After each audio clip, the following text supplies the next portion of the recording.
Were the Nazi Party right wing or left wing? Well, this has been like my most controversial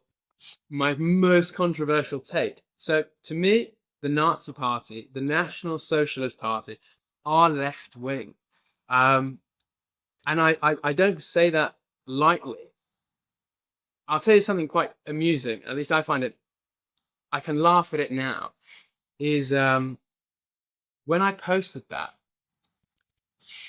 roughly 10 minutes after I posted it, there was an attempted hack on my Instagram account, an attempted hack on my business's website, and I received like copious death threats because my stance was that the Nazi Party are left wing. I don't really post politicsy opinions too much. I try not to, at least. But that is one that I do believe. Um, they are left, and when I say left, I'm not talking about hierarchy and equity. I'm talking about government allocation of resources. So right would be free market, and then left would be state allocation. When it comes to that, left, right, hugely left. I would refer you to one of my favorite books of all time. If you're living in the sort of the West, the UK in particular, there's a book by an economist known as Ludwig von Mises, Austrian guy, called Omnipotent Government. And in that book, he criticizes nationalism, socialism, intervention, and he also criticizes Zionism. And he's a Jewish chap. That book is, I hate to say how relevant it is, but it is disgustingly relevant if you are living in sort of the West. I say something quite disturbing.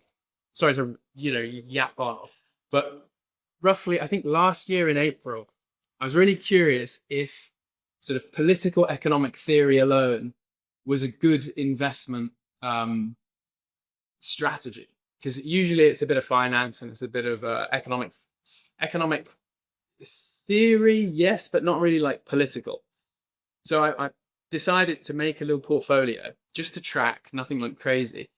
And the only criteria of this portfolio was if the United Kingdom was both nationalist and socialist, because that's kind of the political landscape at the moment. That's my observation at least. With the right being nationalist, the left being socialist. If the UK was like that, what stocks would perform the best? And using Germany in the 1930s as a reference point. So you're looking at a lot of businesses that are interconnected with government. They're still private companies, but they're interconnected. So like either their biggest customer is the state, or they're in an industry that's so regulated that you have to have some connections, or at least have intimate knowledge of the law and the regulations to actually be able to compete. That portfolio, I hate to say it, outperformed the FTSE. I think it was during the same time period, the portfolio went up 50%, and then the FTSE 100 went up 18 or 20%, last time I checked. Obviously, it's a bit of a gimmick, but to me, it was a bit terrifying, personally. But yeah, my stance, sorry to waffle on, is the National Socialists were left-leaning, left-wing. They're like centre-left, but very high on authoritarianism, which isn't right-wing necessarily. But if you want to go right-wing and authoritarian, that would be your British Empire with companies that are so big that they're doing nasty things. And the right, like, I'm not saying there's no problem with being so free market, but the ugliness of the right is when it comes to defining private property, historically at least. And that's where you get into the realm of slave trading and what is property is another person property. That's where that gets ugly.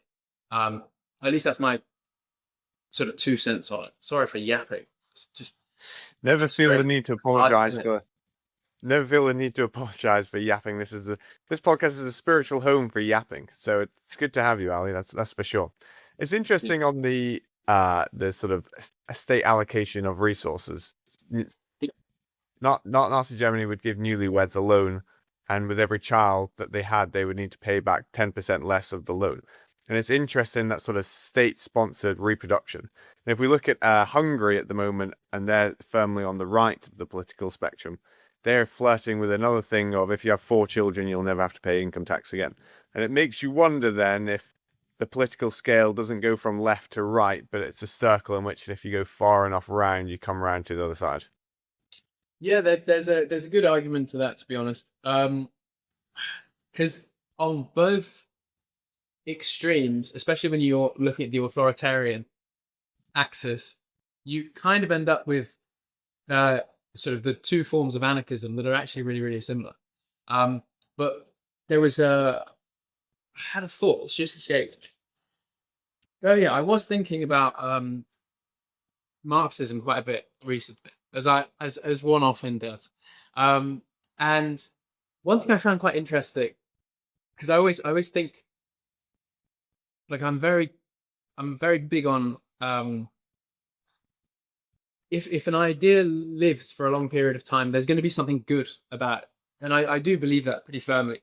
So I was thinking, why is Marxism so popular still today? And I think it's not because of how it's implemented, but I think it's the classless, stateless aspect of it. And for me, I don't think that you get that classless, stateless with an increase in bureaucracy, which is how it's implemented. I think, at least my view, which is why I'm quite big on free market, is that you get that classless, stateless by being more free market, more competitive, because that top percentile changes because it's under such competition. Whereas when you go more bureaucratic, it becomes a power game of influence and access and relationships, more so than I would say work and efficiency. Like so I wouldn't bin off communism entirely.